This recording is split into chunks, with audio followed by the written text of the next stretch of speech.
Welcome to The Explainer. We're your study guide for navigating today's most complex tech. So today we are tackling a really crucial choice that, let's be honest, every single AI developer is facing right now, especially if you're building a RAG app. You know, retrieval augmented generation, the tech that lets your large language models use your own data to answer questions. The absolute key to making that work is picking the right vector engine. All right, here's our game plan. We're going to start with the two big players, then we'll pop the hood to look at the engine that drives them both, and we'll wrap it all up with a solid guide to help you make that final decision for your project. Okay, so let's get right into it and meet our two contenders, FAISS and ChromaDB. Now, they both help you search through vector data, but you'll see they were built with two totally different philosophies. On one side, you've got FAISS from Meta. I want you to think of this like a high-performance engine component. It's a wicked fast C++ library that's built for one thing and one thing only, raw similarity search speed. And on the other side, you've got ChromaDB, which is more like the whole car. It's a complete AI-native vector database designed to get you up and running as fast as possible. To really get this and make the right choice, we have to look under the hood. And that means we need to talk about indexing. It's the secret sauce they use to organize all your data for that lightning-fast retrieval. You know, FAISS is kind of like a Swiss Army knife here. It gives you a bunch of different indexing algorithms to choose from. You could pick flat if you need perfect 100% accuracy, but it's slow. The real industry standard, though, the one that nails that balance between speed and accuracy, is an algorithm called HNSW. It's so good, in fact, that ChromaDB decided to build their entire database around it. Okay, let's really dig into this for a second. HNSW, that stands for Hierarchical Navigable Small World, is the algorithm that completely changed the game for vector search. Seriously, if you understand this, you understand everything else. This is the absolute best way to think about it. Instead of driving down every single street to check every house, HNSW builds this layered map for your data. Your search jumps on these express highways to get into the right neighborhood really, really fast. And only then does it drop down to the local streets to pinpoint the exact location. And you can actually see that highway system right here.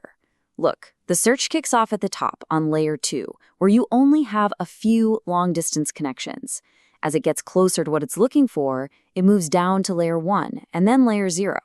And you can see how the graph gets way denser, which allows for that super precise local search. So the algorithm is essentially zooming in. It enters on that top highway layer, finds the nearest point to your query, and once it can't get any closer on that level, boom, it drops down to the next, denser layer and does it all over again.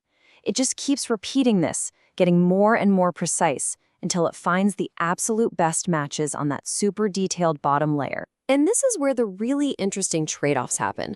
With HNSW, you've got these knobs you can turn. The M parameter controls how many neighbors each point connects to. So more connections can get you better accuracy, but it's going to cost you more memory. Then EF construction and EF search let you decide how hard the algorithm should look, either when you're first building the index or when you're running a search. It's always a trade between time and accuracy. But, and this is important, HNSW isn't a silver bullet. It has its limits. First, the results are approximate. To be so incredibly fast, it sacrifices a tiny bit of perfection for raw speed. So your recall, the percentage of correct results it finds, is usually amazing, like 90 to 99%, but it's not 100. Second, if you're constantly adding or deleting data, performance can take a hit because you're messing up that carefully built highway map. It really works best with data that's mostly static. Okay, so now that we've got a good handle on the HSNS engine, let's zoom back out.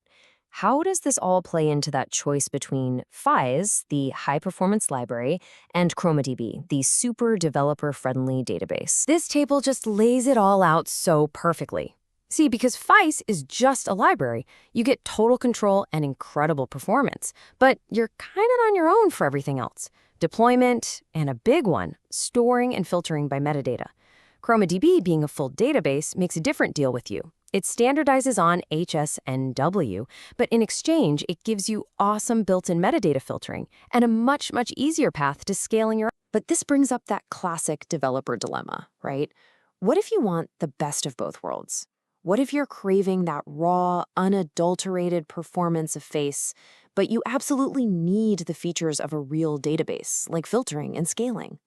Well, it turns out there's a third option to think about. And that option is Milvus. It's a pretty fascinating approach. It's a full-featured open-source vector database, but it takes that super fast FAISS library and plugs it in as its core search engine. So it's essentially wrapping FAISS in all the features a real production system needs: solid metadata handling, complex hybrid search, and true distributed scaling. It really is that best of both worlds answer. All right, let's pull this all together.